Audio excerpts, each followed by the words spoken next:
Ayan, magandang gabi po sa ating lahat. Ang ating pong message ay recorded. So today po ay September 11, 2024. Ang ating pong talata ay from Ephesians chapter 4 verses 25 to 32. Okay, so dito po sa ating mga talata sa ODB. Kung hindi pa po ninyo nababasa yung Ephesians chapter 4, ang ating pong talata kasi ay kaduktong siya mula verse 17. So, kung hindi pa po ninyo nababasa, ang title po nung from 17 to 32 ay Ang Bagong Buhay kay Kristo. Sa English version po ng Bible, ang nakasulat po ay The New Life. Yan. Or pwede din po natin sabihin na as Christian, sabihin natin ng The New Self. Yung bang ang bagong ikaw kay Kristo. So bakit nga po ba bago? Yan. Kung mapapansin po nyo, kaduktong na ng pagiging Kristiyano natin ang magandang ugali. So bakit po? Dahil kaakibat ng word na Christian ang salitang Christ. Hindi mo pwedeng tawaging Kristiyano ka kung wala o hindi mo naman tinatanggap ang ating Panginoong Yesus bilang iyong Diyos at tagapagligtas. Okay, so dito po, tingnan nyo po yung verse 23. Sabi po sa verse 23, baguhin nyo na ang inyong pag-iisip at pag-uugali. Ipakita nyong binago na kayo ng Diyos at binigyan ng buhay na matuwid at banal katulad ng sa Diyos. Yan. So tatanungin ko po kayo, pero hindi nyo naman kailangang sagutin. Dito, sa isip nyo na lang. Ito po. Ano ka dati bago mo nakilala si Jesus?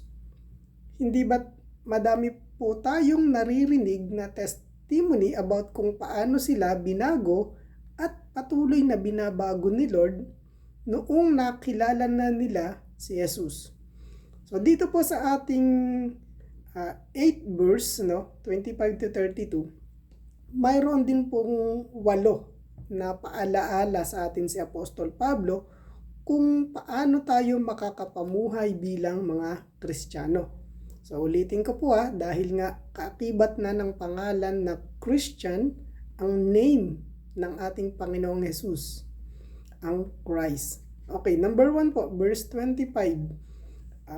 Bilang bahagi ng new self, bagong pagkatao, ang bawat mananampalataya ay tinatawag na magsalita ng katotohanan sa kanyang kapwa. Dahil tayo ay isang pamilya. Yan. Speaking of pamilya, di ba sa loob po ng pamilya, hindi ba't ayaw ng ating mga magulang, or kung tayo ay mga magulang na, ayaw natin na nagsisinungaling yung mga anak sa kanilang mga magulang or kahit sa kanyang mga kapatid. Ayaw ng ating mga magulang na may itinatago ka sa kanila. So syempre, ganun din sa loob ng iglesia. Number 2. Yan, sa verse 26, hindi tayo dapat magkasala kapag nagagalit. Yan. Although, aminin natin, mahirap ito. Kahit ikaw isa ng Kristiyano. So lalo na kung hindi ka Kristiyano, mahirap para sa isang tao na hindi ka magkasala pag ikaw ay nagalit. Pero pwede po yan. Kapag ikaw ay isang magulang na, example po natin halimbawa nagkasala o nagkamali ang iyong anak, hindi ba't magagalit ka syempre?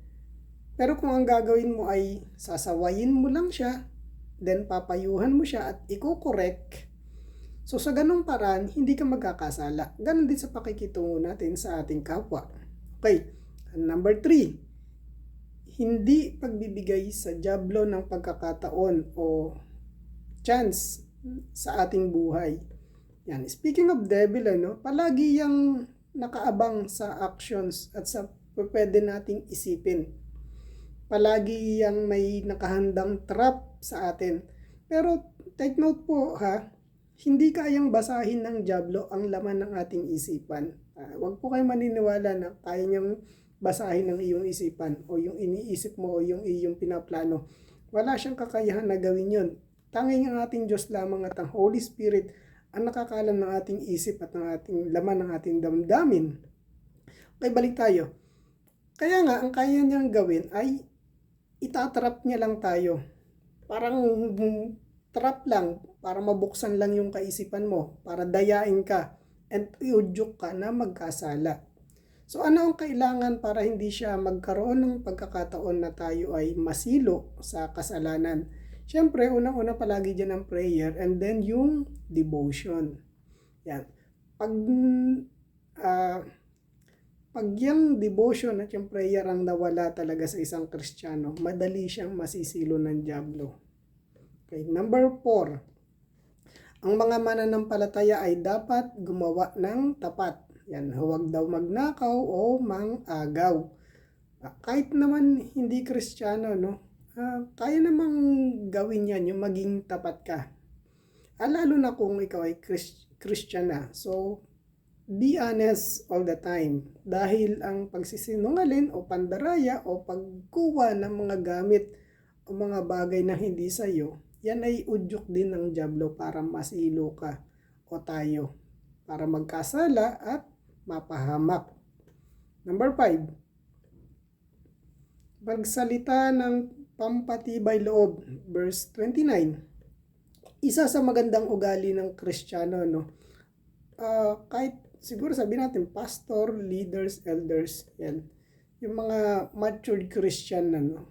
Yung maging counselor ka. Yun bang ikaw ang takbuhan kapag may mga taong halimbawa mentally exhausted or depressed or may mga saloobin, mabibigat yung kalooban. Yan, may mga taong ang talent ay makapagpahupa ng damdamin ng kapwa. Kaya nga maganda sa isang iglesia o sa isang congregation na mayroon tayong ganitong kapatiran. Yung bang parang meron kayong isang counseling section sa loob ng church. So, magagamit mo sila. Halimbawa, may mga namatayan o kaya may mga sakit, nakakonfine sa hospital. Sila yung tinatawag ng mga pastor para mag-comfort sa kanila, para dalawin, para i-comfort, yan, para advise. So, yan, mga talented yung mga ganitong tao. Madalang makakakita ng ganyan, pero kaya yan ng mga Kristiyano.